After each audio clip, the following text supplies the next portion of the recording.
आपण बोलू.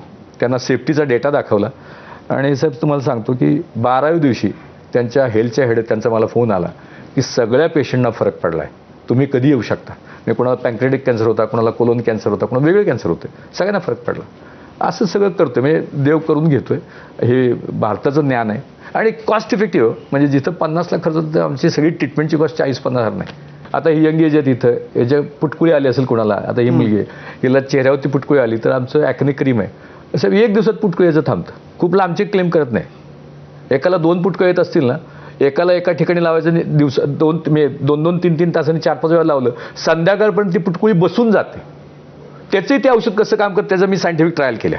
एक क्लिंडामायसिन नावाचं केमिकल औषध आहे, ते त्वचेच्या खाली एक लेअर जातं, आपलं औषध 4 लेअर जातं आणि जो बॅक्टेरिया ॲक्ने क्रिएट करतो त्यालाच संपवतं. So everything is evidence based. Modern सायन्सला जे लागतं आम्ही तो मार्ग अवलंबून काम करतोय आणि ठोकून वाजवून सांगतो. अँटी एजिंग क्रीम बनवलं आहे, हेअर ऑइल बनवलं आहे, की असं हेअर ऑइल बनवलं आहे की 1 वर्षभर ज्याचे पांढरे केस आहेत त्यानं 250 वेळा लावलं, 250 ॲप्लिकेशन्स, म्हणजे 180 ते 250.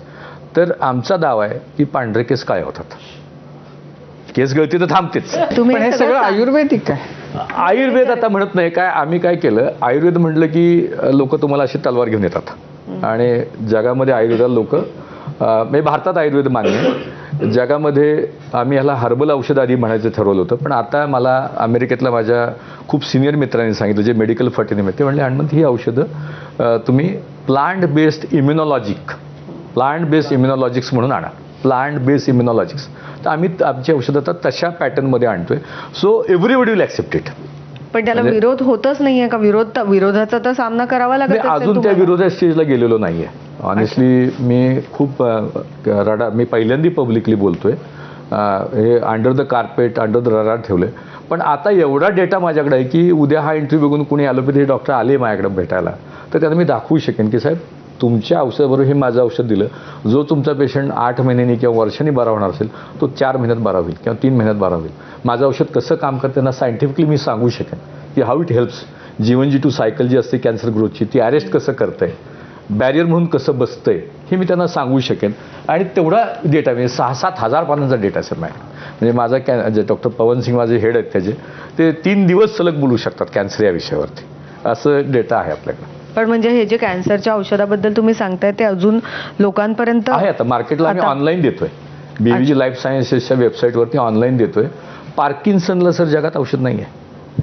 पार्किन्सन्सला आपल्याकडे तुम्ही मला पेशंट पाठवा, 3 महिन्यामध्ये 80% ते 90% फरक पडतो. म्हणजे ज्या माणसाला स्वतःची नाडी बांधता येत नाही किंवा शर्ट घालता येत नाही, कप घेतला की असा हात हालतो, तो माणूस 3 महिन्यांनी स्वतःच्या हाताने चहा प्यायला चालू करतो.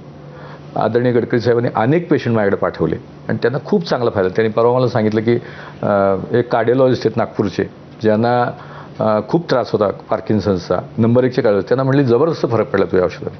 आता त्यांचा इंटरव्ह्यू घेणार आहे आणि मग ते सांगता येईल लोकांना. So everything is tested and proven. म्हणजे जसं मी शेतीमध्ये जसं दाखवलं फरक तसे मी हेल्थकेअरचे पण फरक बघितलेत की कसा फरक होतो. तुम्हाला मी हार्टचं औषध आणलं आहे, तुम्ही घेतलं ना, जिना चढून बघा सर की किती पायऱ्या चढल्या की दम लागतो. 2 महिन्यांनी तुमची कॅपॅसिटी दुप्पट होते. म्हणजे ज्या माणसाला 50-60 पावलं चालली की दम लागतो तो माणूस 2 महिन्यांनी सर 1.5 ते 2 किलोमीटर अगदी आरामात चालतो. 1.5 ते 2 किलोमीटर. तर आता कार्डिओलॉजिस्ट मी काय म्हणतोय की ज्या लोकांना तुम्हाला ट्रीटमेंट करता येत नाही, ऑपरेट करता येत नाही, वय झालंय, ब्लॉकेजेस आहेत, तुम्ही त्यांना द्या, त्यांना फायदा होईल. मला हे जसं योगाला सगळ्या जगाने मान्य केलंय आणि मग त्यात लोकांनी त्यांचे विक्रम योगा आणला की बाबा गरम ह्याच्यात तुम्ही केलं, 40 डिग्रीला जर योगा केला तर तुमचं वजन अजून चांगलं फास्ट तयार होतं, खाली जातं. तसं मी आयुर्वेदाला एस्टॅब्लिश करायचा माझा आपला छोटासा प्रयत्न करतोय.